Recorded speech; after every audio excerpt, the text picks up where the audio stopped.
Hello super fans guys, Marvel cinematic universe में अब तक सबसे पावरफुल और इम्पैक्टफुल विलन जो गुजरा है वो था मैड टाइटन थैनोस, जिसने एमसीयू के 3 फेसेस में अपना दबदबा दिखाया था। तो क्या थैनोस के बाद कोई और भी विलन हमें उसी की तरह पावरफुल नजर आएगा? एमसीयू ने थैनोस के बाद रिप्रेजेंट किया है कैंग द कॉन्करर को, जो कि हमें अपनी फुल फॉर्म में देखने को मिलेगा एंटमैन क्वांटमैनिया में। बट क्या कैंग सच में थैनोस की कमी पूरी करेगा?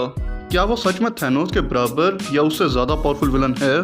तो यही जानने के लिए इस वीडियो में हम मैड टाइटन थैनोस का कंपैरिजन करेंगे कैंग द कॉन्करर से, जिसके बाद हमें पता चलेगा कि आखिर इन दोनों में कौन ज्यादा पावरफुल है, कॉमिक्स में कौन किससे डरता है और एमसीयू में सबसे ज्यादा इफेक्टिव विलन कौन है। तो बिना किसी स्पॉइलर के चलिए शुरू करते हैं।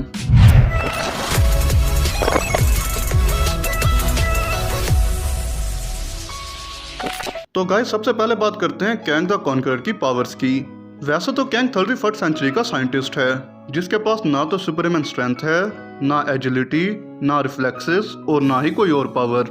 बट उसके पास है उसका बहुत ही तेज दिमाग, जिसकी हेल्प से उसने सबसे पहले टाइम ट्रेवल और मल्टीवर्स को ढूंढ लिया था। और यही वजह है कि वो मार्वल कॉमिक्स में डिफरेंट टाइम पीरियड्स में आता जाता रहता है। कुछ भी होने से पहले ही कैंग उसके बारे में जान लेता है और इसीलिए वो अपने थ्रेट को टाइम से पहले ही खत्म कर देता है। कैंग ने मार्वल यूनिवर्स में टाइम ट्रैवल की हेल्प से बहुत सी चीजों को चेंज किया है। वो फ्यूचर को अपने फायदे के लिए चेंज करता रहता है। कैंग अल्टरनेट टाइमलाइन और मल्टीवर्स में ट्रैवल कर सकता है और इसी वजह से उसने 100 लाइट ईयर्स के अंदर आने वाले हजारों वर्ल्ड्स और टाइमलाइंस को कॉन्कर किया हुआ है और इसीलिए उसे कैंग द कॉन्करर बुलाया जाता है। कैंग सुपर ह्यूमन नहीं है, मगर फिर भी वो हैंड टू हैंड कॉम्बैट में अपने से ज्यादा पावरफुल लोगों से लड़ सकता है। वो कैप्टन अमेरिका को भी अच्छी खासी टक्कर दे सकता है। उसका बैटल आर्मर उसकी पावर्स को और भी बढ़ा देता है। ये आर्मर उसे सुपर ड्यूरेबिलिटी की पावर प्रोवाइड करता है और इसके साथ उसके पास एंटी ग्रेविटी डिवाइस भी है, जिसकी हेल्प से वो काफी चीजों को हवा में लिफ्ट भी कर सकता है। कैंग के पास ऐसी मशीन भी है जिसकी हेल्प से वो औरों को टाइम में ट्रैवल करा सकता है और उन्हें टाइम में कैद भी कर सकता है। तो ये सब पावर्स ही कैंग को बनाती हैं कैंग द कॉन्करर। बट क्या कैंग थैनोस से ज़्यादा पावरफुल है? अब बात करते हैं थैनोस की पावर्स की। थैनोस की पावर्स मैंने बहुत बार डिटेल में एक्सप्लेन की हैं, इसलिए ज़्यादा डीप में ना जाते हुए हम उसकी मेन पावर्स को जान लेते हैं। तो ये तो सभी जानते हैं कि थैनोस ने इन्फिनिटी स्टोन्स की हेल्प से पूरे यूनिवर्स की हाफ पॉपुलेशन को धूल में कन्वर्ट कर दिया था। बट क्या थैनोस के पास कोई फिजिकल पावर्स भी हैं? तो आपको ये पता होना चाहिए कि थैनोस एक इटर्नल था और इसीलिए उसके पास सुपरमैन स्ट्रेंथ, सुपर ड्यूरेबिलिटी और सुपर रिफ्लेक्सेस थे और इसीलिए उसने हैंड टू हैंड कॉम्बैट में हल्क को हरा दिया था। जिन इन्फिनिटी स्टोन्स को हाथ लगाते ही अच्छों की हालत खराब हो जाती थी, थैनोस उन्हें बड़े आराम से यूज कर सकता था। टेसरेक्ट क्यूब को उसने अपने हाथ से ही क्रश कर दिया था। उसने माइंड स्टोन को भी विजन की वाइब्रेनियम बॉडी से बड़े ही आराम से निकाल लिया था। कैप की शील्ड को भी तोड़ दिया था। थैनोस ने तीनों मेन एवेंजर्स को भी आसानी से हरा दिया था। बट ये सब तो उसकी फिजिकल पावर्स हैं। थैनोस जाना चाहता है अपनी एक्सपर्ट प्लानिंग और वॉर स्ट्रेटेजी की वजह से।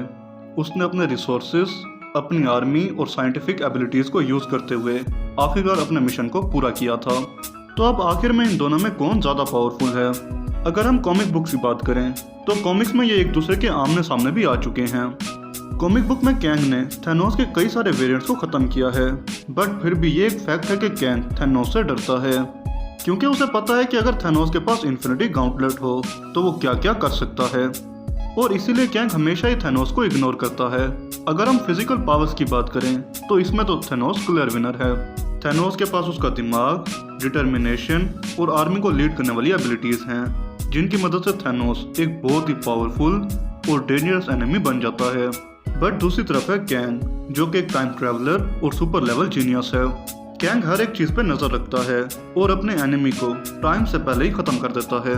कैंग को तब तक मारा नहीं जा सकता जब तक कि वो खुद ना चाहे और यही चीज उसे थैनोस से ज्यादा पावरफुल बनाती है। कैंग के पास उसकी टेक्नोलॉजी है, बहुत से डिफरेंट वेपन्स हैं और इसी वजह से वो थैनोस से ज्यादा पावरफुल है और आज की इस कंपैरिजन का विनर भी है। बट अब एमसीयू में मल्टीवर्स आ गया है, तो ऐसा पॉसिबल है कि ये दोनों एक दूसरे के आमने सामने भी आ जाएं।